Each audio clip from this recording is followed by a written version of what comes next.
Bonjour à toutes et à tous. Aujourd'hui, je vais vous faire un retour d'expérience après 3 ans d'utilisation quotidienne du Mac Pro d'Apple. Et est-ce qu'il vaut toujours le coup pour 2023?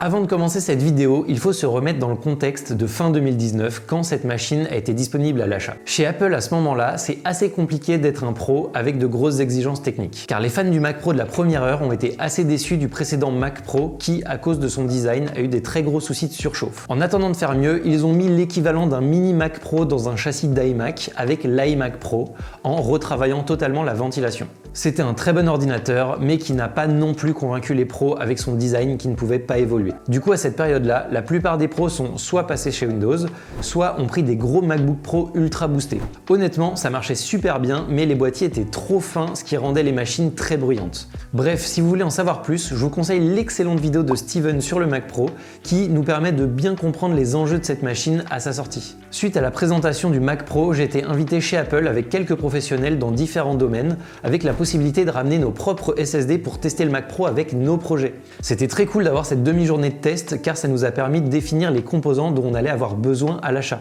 On a donc acheté ce Mac Pro avec quelques options. On a pris le Xeon 16 cœurs, 2 cartes graphiques AMD 5700X et 2 Tera de stockage. Alors ça, c'est la commande qu'on a fait chez Apple qui nous a coûté environ 11 000 €. Mais pour économiser de l'argent, on a pris certains composants ailleurs, notamment la RAM qu'Apple vend littéralement 2 fois le prix du marché. On a pris 192 Go de RAM chez Crucial qu'on a monté nous-mêmes. On a ajouté 4 Tera de SSD grâce à ce module qui contient 4 SSD M2 ultra performants de 1 Tera chacun. Et l'ordinateur considère ces disques comme en étant un seul. Ça nous permet d'avoir les logiciels sur les 2 Tera d'Apple et le projet en cours sur les 4 Tera qu'on a rajouté pour gagner en vitesse de lecture. Le total a coûté environ 14 000 €, soit plus ou moins 2 500 € de moins que si on l'avait pris directement chez Apple. Si on retire la TVA qu'on ne paye pas en tant qu'entreprise, il nous revient à environ 11 000 €. Depuis qu'on l'a reçu, on l'a jamais entretenu et il n'y a jamais eu de soucis. Je sais pas si ça se voit à la cam, mais il y a un peu de poussière dedans. Et en le nettoyant, on s'est rendu compte qu'il n'y en avait vraiment pas tant que ça pour un ordinateur qui tourne 5 jours par semaine sans jamais avoir été ni ouvert ni nettoyé. Pendant qu'on a l'ordinateur ouvert avec nous, on peut voir la qualité de construction absolument sans équivalent encore aujourd'hui, avec littéralement aucun câble dans la machine. Tout est démontable, même le processeur, ce qui est suffisamment rare chez Apple pour être précisé.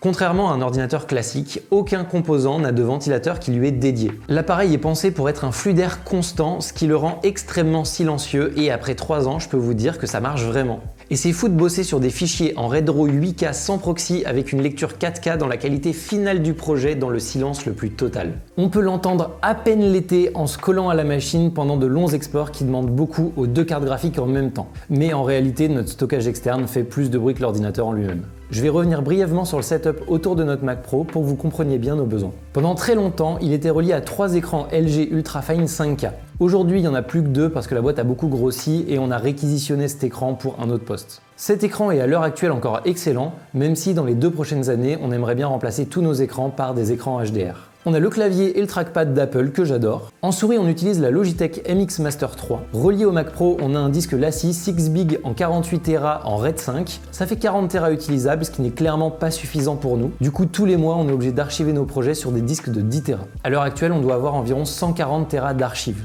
Donc actuellement, on est en train de réfléchir à comment monter un serveur pour stocker nos données. Ça nous permettra de faire évoluer notre quantité de données au fur et à mesure. Pour finir, le Mac Pro est relié à un combo carte son, micro, enceinte et casque.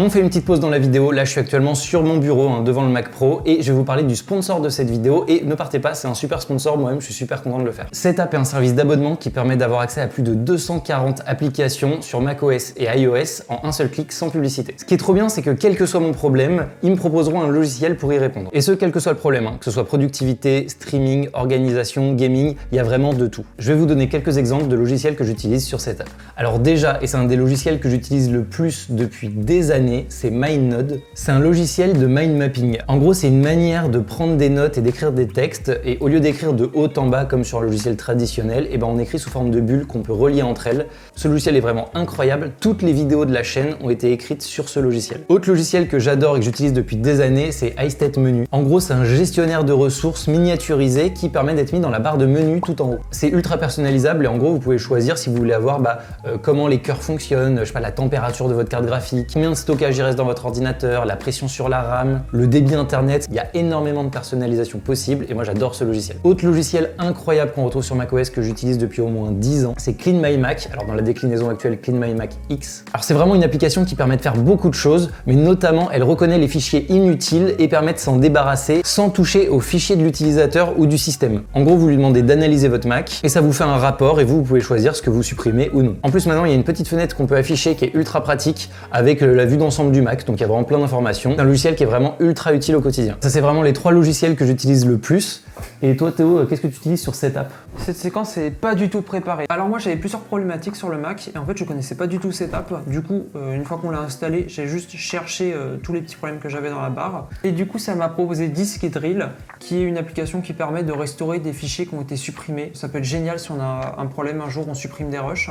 Au hasard des problèmes de carte mémoire. Petit truc cool en plus, j'ai entendu dire que Curio allait bientôt arriver sur Setup. Curio c'est un service qui regroupe énormément d'organes de presse, en gros c'est ça. Oui, c'est ça. L'abonnement Setup coûte 9,99 par mois, ce qui est vraiment pas cher du tout par rapport à l'intégralité des logiciels qu'il y a dedans.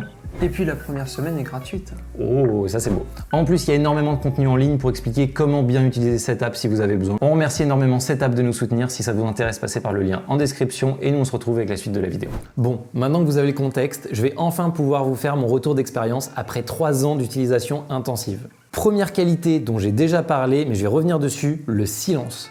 Et j'insiste dessus car j'ai longtemps bossé sur des ordinateurs portables qui font beaucoup de bruit. Et même actuellement, dans la même pièce, on a un gros PC Windows que l'on entend même quand on est sur le bureau. Et je vous parle même pas quand on est sur un logiciel de 3D. C'est épuisant en fin de journée. Alors que le Mac Pro ne fait juste pas de bruit, quelle que soit notre utilisation. Autre chose assez unique sur le Mac Pro, c'est sa connectivité. Sur ma version, on retrouve de manière assez classique 2 USB-A, une prise jack. Plus original, on retrouve par exemple 2 ports Ethernet 10 gigabits, ce qui peut par exemple servir à se brancher à la fois au web avec un énorme débit et à la fois sur un serveur sur un réseau local sans diviser les performances. Mais surtout, on a jusqu'à 12 Thunderbolt 3, ce qui est juste unique. Ça laisse une marge de manœuvre absolument folle. Et 3 ans après, je ne connais aucun autre ordinateur proposant une connectique aussi large. Ça peut paraître inutile pour certains, mais pour nous c'est indispensable.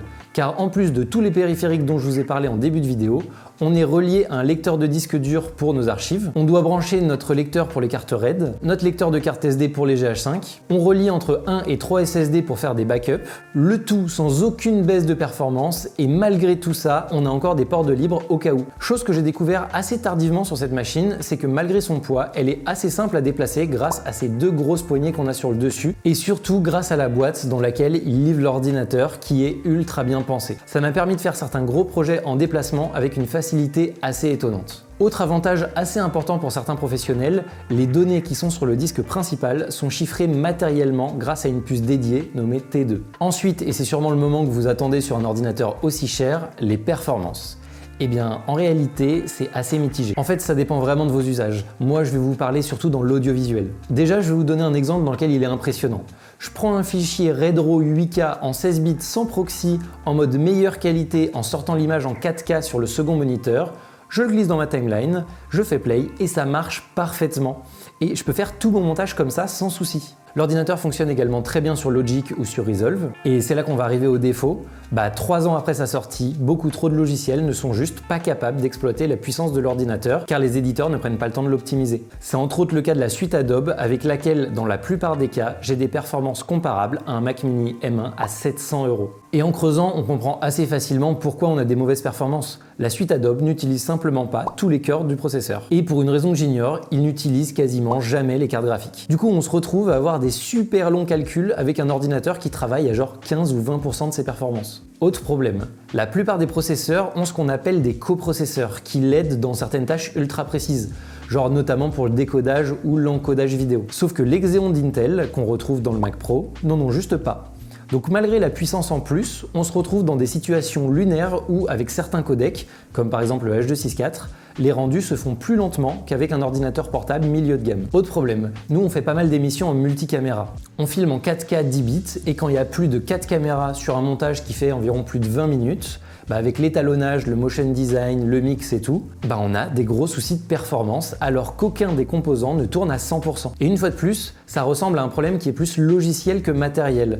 Juste le logiciel n'arrive pas à attribuer correctement la puissance. D'ailleurs, Apple avait l'air d'être plus ou moins au courant car pour 2500 €, il propose une carte nommée Afterburner qui sert à encoder et décoder des flux vidéo sans que ça n'affecte ni les performances graphiques ni les performances processeurs. Pour continuer dans les défauts, on va parler d'une des promesses d'Apple qui n'a pas été totalement tenue, l'évolutivité. Alors sur le papier, on peut changer tous les composants et même utiliser des composants du marché, ce qui est ultra rare chez Apple. En plus de ça, ils ont mis 8 ports PCI Express, ce qui est assez impressionnant, sauf que la réalité est assez décevante. Déjà depuis 2019, il n'y a pas eu d'upgrade processeur, ce qui est assez fou, sachant qu'entre-temps, plusieurs générations sont sorties. Et encore une fois, on va pas insister dessus, mais les processeurs AMD Threadripper sont pas pris en charge. Les cartes AMD 6000 ont fini par sortir avec des mois de retard à des prix totalement délirants, pouvant atteindre plus de 13 000 € pour 2 cartes, soit 6 fois le prix du marché. Alors oui, la version d'Apple est silencieuse, mieux refroidie, sans aucun câble, avec des connectiques spécifiques et le double de mémoire comparé au modèle du marché,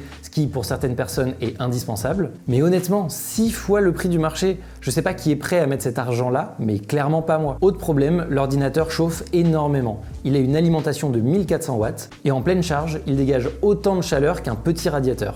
En hiver, ça va, mais en été, c'est vraiment un calvaire. Et j'imagine même pas les boîtes dans lesquelles il y a plusieurs Mac Pro alignés dans des open space. Pour finir dans les défauts, depuis cet été, on a des problèmes de performance et même de stabilité sur notre logiciel phare, Final Cut Pro. C'est pas directement lié au Mac Pro car on a remarqué ce problème sur d'autres Mac qui utilisent des processeurs Intel. Une de nos monteuses a un iMac Pro et a les mêmes baisses de performance que nous. Jusque-là, Final Cut était le logiciel le plus stable que j'ai connu. Et depuis l'arrivée des puces Apple Silicon, donc les M1 et les M2, en fait, je pense que les équipes qui bossaient sur la version Intel migrent petit à petit vers la version ARM et que la version qui tourne actuellement sur notre Mac Pro va petit à petit être abandonnée. J'espère vraiment me tromper, mais dans ma boîte, on a des MacBook Pro 16 qui ne subissent pas ces baisses de performance, ce qui m'amène quand même à cette conclusion que petit à petit, cette version va être abandonnée. C'est assez difficile de faire une conclusion sur ce genre de machine, car d'un côté, elle n'a pas pleinement rempli ses promesses ni en termes de performance, ni en termes d'évolutivité, mais d'un autre côté, il n'y a pas vraiment d'équivalent et avec mes besoins, je vois pas ce que j'aurais pu prendre d'autre. Même les Mac Studio qui ont l'air de régler la plupart des problèmes de performance sont bridés à 128 Go de RAM. Sauf que nous, on arrive déjà à remplir les 196 Go de notre Mac Pro avec des gros montages filmés à la RAID. Donc qu'est-ce qui va se passer si je prends un ordinateur qui en a moins? En plus de ça, le Mac Studio a moins de connectiques et n'est pas évolutif. D'un côté, j'ai envie de dire qu'après 3 ans, cet ordinateur n'a pas pleinement répondu à mes attentes,